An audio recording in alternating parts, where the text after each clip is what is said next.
हर्षदा के पास चला जाए सारे इंपॉर्टेंट स्टॉक्स इन न्यूज के लिए। Harshada, over to you. कई सारी चीजें।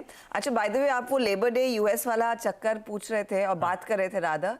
छुट्टी तो वो लेंगे, लेकिन सितंबर में उनका लेबर डे मनाया जाता है, मई में बाकी लोगों के साथ नहीं, तो छुट्टी वहां पर मिस नहीं होगी। बहरहाल नंबर्स कई सारे जिन पर रिएक्ट करना है, लेकिन आज सबसे बड़ा ट्रेड जो रहेगा वो फेडरल बैंक का रहेगा।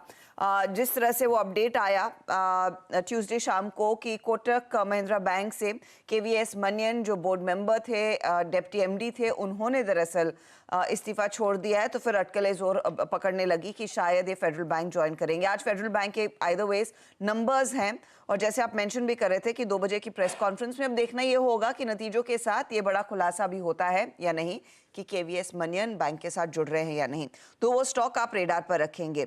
गोदरेज परिवार में जो बंटवारा एकदम क्लीन माना जा रहा है, उसको लिहाज से आप सारे लिस्टेड कंपनियों पर नजरें रखेंगे, जहां पर आदि गोदरेज और नादिर गोदरेज के हाथ में गोदरेज इंडस्ट्रीज ग्रुप यानी कि Godrej industries, consumer products, properties, Agrovet, asterisk life sciences आएंगे, और जमशेद एंड स्मिता गोदरेज के हाथ वो गोदरेज एंड बॉयस आएगा। 2 चीजें थी जो सबसे इंपॉर्टेंट थी।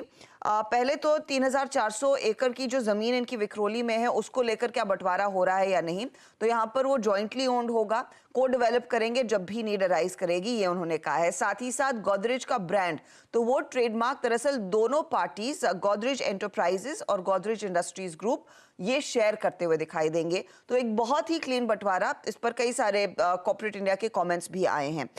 साथ ही अब आते हैं ऑटो बिक्री के आंकड़ों पर। तो एक चीज साफ दिख रही है कि टू व्हीलर साइड पर एक अच्छा पिकअप देखने को मिला, और टू व्हीलर में कुछ देर पहले हीरो मोटोकॉर्प के नंबर्स आए, वो मैं आपके सामने रख दूं। 5.33 लाख यूनिट्स की बिक्री है, 34% का इजाफा, एक्सपेक्टेशन 5 लाख यूनिट्स का था। टीवीएस मोटर 3.83 लाख यूनिट्स इन्होंने बेची है, 25% का इजाफा है, अनुमान 3.63 लाख यूनिट्स का था। तो टू व्हीलर साइड पर एक पिकअप है। हालांकि ये पिकअप शायद रॉयल एनफील्ड के केस में इतना नहीं दिखाई दिया है।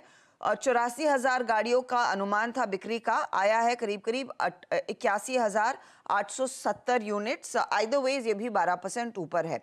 अब आते हैं पैसेंजर व्हीकल के फिगर पर। तो मारुति के केस में 1.68 लाख यूनिट्स इन्होंने बेची हैं, 4.5% का इजाफा, अनुमान था 1.73 लाख यूनिट्स का। Passenger vehicle sales domestic front पर सिर्फ 0.5% ही बढ़ पाई हैं, इनके एक्सपोर्ट मार्केट में ज्यादा बेहतर नंबर्स देखने को मिले हैं। टाटा मोटर्स के केस में टोटल डोमेस्टिक सेल्स जो आई हैं वो 76,399 यूनिट्स पर आई हैं, 75,600 का अनुमान था।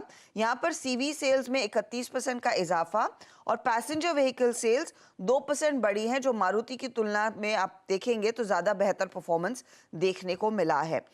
एस्कॉर्ट्स के भी नंबर्स आए हैं, और एस्कॉर्ट्स एक स्टॉक था जो आउट परफॉर्म कर रहा था अब तक।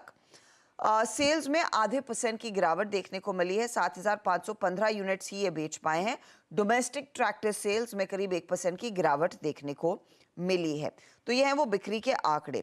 अब आते हैं नंबर्स पर। तो अंबुजा सीमेंट रेडार पर रहेगा, मुनाफा 6% बढ़कर आया है, 532 करोड़, 600 करोड़ का अनुमान था। रेवेन्यू 12% बढ़कर आया है, 4,780 करोड़, 4,795 करोड़ का अनुमान था। एबिटा में सिर्फ 1% का इजाफा है, ये भी एस्टिमेट्स को मीट नहीं कर रहा है। 910 करोड़ के सामने ये 797 करोड़ के आसपास ही फिगर आता हुआ दिखाई दे रहा है, तो मिस है। मार्जिन्स भी मिस है, 19% का अनुमान था, 16% मार्जिन्स आए हैं। हेवल्स के केस में एक्सपेक्टेशन से बेहतर परफॉर्मेंस। पहले तो 24% मुनाफा बढ़ा है, 450 करोड़ के आसपास से आता हुआ। रेवेन्यू 12% बढ़कर आया है, 5,434 करोड़। एबिटा में 20% तक की वृद्धि है, ये भी एक बीट है, और मार्जिन्स 11.7% पर आए हैं, जो उम्मीद से बेहतर है। इंडस टावर का परफॉर्मेंस अच्छा, प्रॉफिटेबिलिटी में 32% का इजाफा, रेवेन्यू 6% बढ़ा, एबिटा 19% बढ़ा, मार्जिन्स 51% से बढ़कर 57% पर आया है, तो परफॉर्मेंस अच्छा है।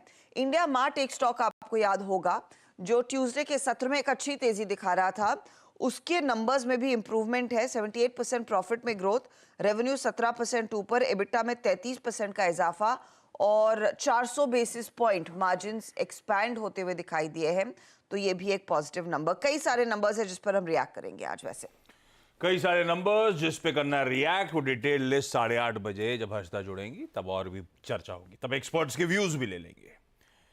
वैसे हमारे जीएसटी कलेक्शन के आंकड़े सॉलिड हैं।